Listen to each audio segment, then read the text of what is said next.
Iya, baik. Terima kasih rekan Eni Taufik. Pendengar, pada sesi wawancara awal lintas pagi kali ini kami telah kehadiran pengamat Timur Tengah yang juga Jaringan Pemuda dan Remaja Masjid Indonesia JPRMI Kota Semarang, Bapak Ahmad Zakirin MSc. Kita sapa, selamat pagi Pak Zakirin. Selamat pagi, Assalamualaikum warahmatullahi wabarakatuh. Waalaikumsalam warahmatullahi wabarakatuh. Bagaimana Pak, kabar, sehat? Alhamdulillah baik. Iya, ya Pak Ahmad Zakirin, terkait dengan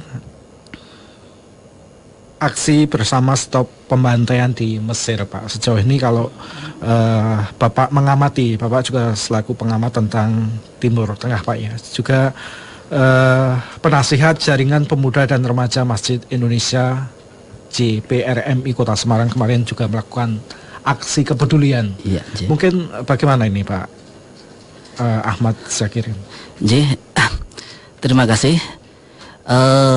Aksi JPRMI kemarin setidaknya membawa dua message penting, ya, dua pesan penting. Yang pertama adalah kita mengecam sekeras-kerasnya aksi pembantaian yang dilakukan oleh rejim pro kudeta atas pemerintahan Presiden Muhammad Mursi yang terpilih secara demokratis. Ini adalah tragedi di tengah sistem demokrasi yang growing up, yang sedang lagi tumbuh dan kemudian menjadi prinsip bersama bangsa-bangsa di dunia. Kondisi ini tentunya sangat memprihatinkan karena peristiwa pembantaian ini disaksikan langsung oleh negara-negara ataupun bahkan kelompok masyarakat yang notabene mengklaim dirinya sebagai pendukung demokrasi. Message kami tentunya dalam konteks JPRMI sangat jelas bahwa ini mengingatkan kita akan komitmen kita, termasuk dalam hal ini pemerintah Amerika Serikat dan Barat, untuk tanpa ragu mendukung dan mengatakan apa yang terjadi di Mesir adalah praktek kudeta yang harus dikecam sekeras-kerasnya, dan Amerika melakukan tindakan politik yang penting sebagai bagian dari komitmen dukungan mereka terhadap demokrasi atas rejim pro kudeta ini. Kemudian yang kedua saya kira yang cukup penting adalah mendesak pemerintah untuk menjalankan politik luar negerinya yang bebas dan aktif.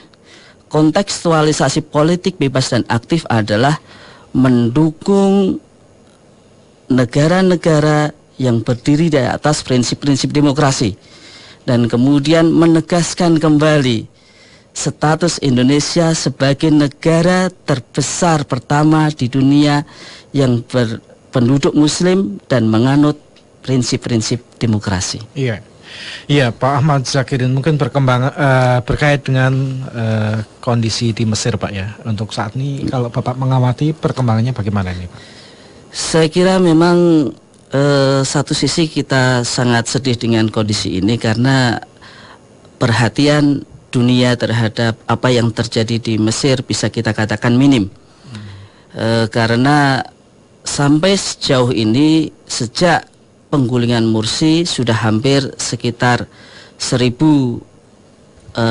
masyarakat sipil yang tewas, dan mayoritasnya adalah para pendukung pro Mursi yang menginginkan dikembalikannya legitimasi presiden yang telah terpilih secara demokratis. Saya kira ini titik poin yang penting yang kemudian harusnya segera menyadarkan negara-negara Barat jika mereka tidak ingin dikatakan bersikap double standard, karena tentunya ini akan sangat menjadikan presiden buruk bagi penegakan demokrasi di dunia, dan kemudian juga akan memberi pesan yang buruk pula kepada masyarakat di dunia bahwa sepanjang penggulingan suatu kekuasaan pemerintahan yang demokratis menjadi tidak masalah jika berkaitan dengan kepentingan Amerika. Iya, iya Pak Ahmad Zakirin. Kalau kita lihat dan juga Pak Ahmad Zakirin tadi sampaikan, aksi mereka ini aksi kudeta, Pak, ya, militer. Iya, benar. Militer kan seharusnya adalah pengaman negara. Iya. Kalau Bapak mengamati lebih dari politis atau faktor apa ini, Pak? Saya kira begini, ada dua sisi mata koin yang penting dalam hemat saya tentang apa yang terjadi sekarang ini. Ini adalah kudeta yang dilakukan oleh militer, namun sayang momentum kudeta ini sendiri dalam banyak hal justru dilakukan atau diprovokasi oleh kelompok masyarakat sipil. Bahkan sebagian dari mereka jelas merupakan kelompok yang mengatakan atau mengaku dirinya sebagai bagian dari kelompok pro demokrasi yang pernah bersama-sama menggulingkan rejim diktator Mubarak.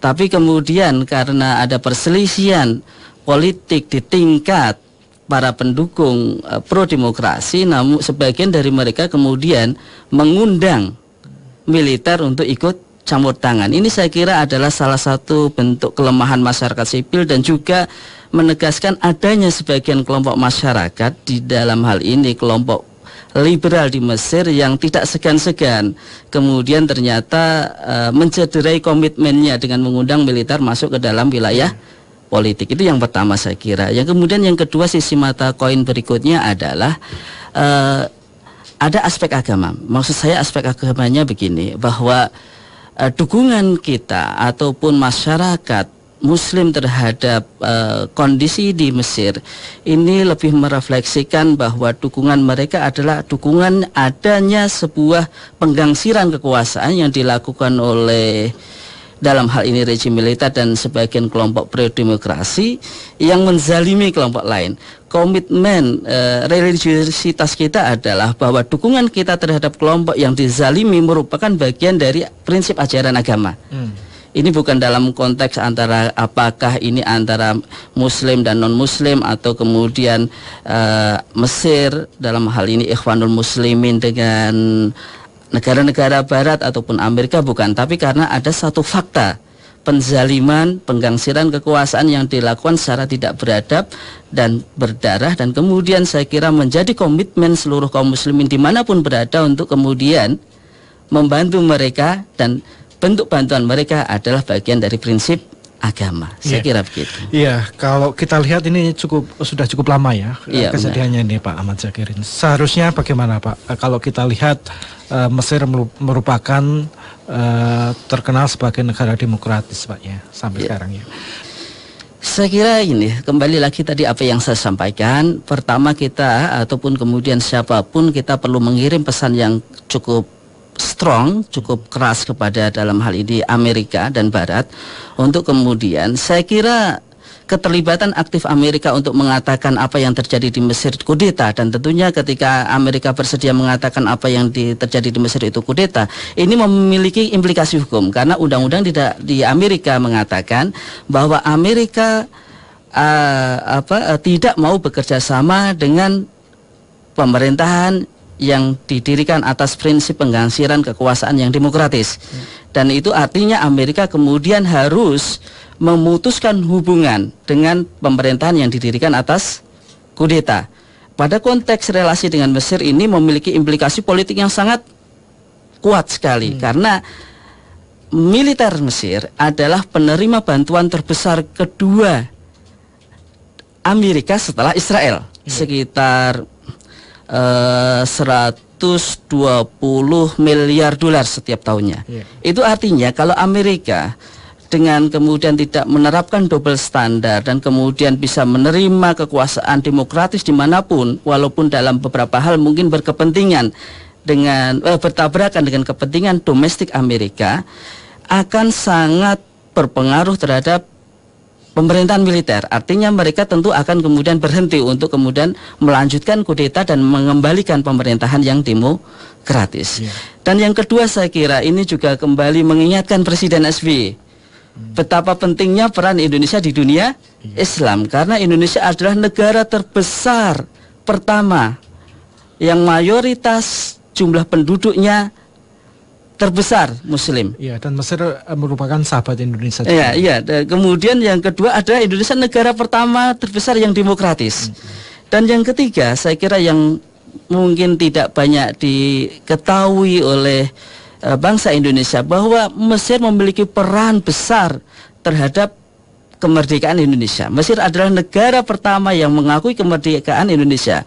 Dan di balik pengakuan Mesir terhadap kemerdekaan Indonesia, ada gerakan Ikhwanul Muslimin yang sekarang lagi dibantai oleh pemerintah Mesir. Artinya, pemerintah Indonesia dan dalam hal ini SBY sebagai kepala negara berhutang budi kepada Ikhwanul Muslimin. Iya. Iya, Pak Ahmad Zakirin, juga Presiden, juga Dewan, juga ini juga merupakan perlu melakukan semacam aksi kepedulian ya Pak? Iya benar. Sejauh ini kalau Pak Ahmad Zakirin melihat bagaimana ini peran atau sikap negara Indonesia baik melalui pemerintah juga dari para anggota Dewan sendiri di tingkat pusat, bagaimana ini Pak Ahmad Zakirin? Tadi memang kalau boleh saya mengutip perkataan Bung Hatta, beliau mengatakan problem terbesar bangsa Indonesia itu adalah Indonesia negara besar namun menghasilkan individu-individu yang berjiwa kerdil. Saya kira refleksi ini ada pada kondisi politik kita sekarang ini. Sensitivitas, kepedulian dalam konteks kemudian apa yang terjadi di Mesir, dalam hemat saya kurang. Walaupun kita juga sudah mulai mendengar ada keprihatinan dari Pak SBY terhadap apa yang terjadi di Mesir. Tapi dalam hemat saya masih kurang. Kenapa? Karena Pak SBY masih meminta kepada kedua belah pihak untuk kemudian menahan diri. Padahal sebenarnya bagi kita, pemerintah harus tegas untuk mengatakan bahwa pemerintahan demokratis yang digulingkan dipulihkan kembali. Dan tentunya ini saya kira sudah menjadi sikap yang harus dilakukan Indonesia, karena prinsip-prinsip penolakan atas penindasan, penjajahan, dan kediktatoran sebagaimana message atau pesan penting yang kita lihat di dalam pembukaan Undang Dasar 45. Saya kira begitu. Iya, baik Pak Ahmad Zakirin. Berkait dengan sekarang adalah momentum Ramadan Pak ya, dan sepekan lagi kita akan menghadapi Idul Fitri. Mungkin pesan Ramadan ini juga Bapak selaku penasihat Jaringan Pemuda dan Remaja Masjid Indonesia Kota Semarang, ada hal yang perlu ditekankan berkait dengan tragedi di Mesir ini, Pak Ahmad Zakirin? Mungkin secara mikro terhadap umat Islam, momentum Ramadan bagi kita adalah momentum melahirkan kembali sensitivitas dan kepedulian kita. Karena ada salah satu hadis Nabi, waman lam yahtam bi amril muslimina falaisa minna, yang artinya barang siapa kaum muslimin yang tidak peduli terhadap urusan kaum muslimin yang lainnya, maka mereka bukan bagian dari golonganku. Artinya hadis ini menegaskan kembali kepada spirit kepedulian kita, melahirkan spirit kepedulian kita bahwa identitas, religiusitas, keimanan kita sangat berkait erat atau berkelindan dengan sejauh mana kepedulian kita terhadap nasib umat dan nasib bangsa. Saya kira ini tema penting dalam Ramadan. Iya, baik. Terima kasih Pak Ahmad Zakirin yang juga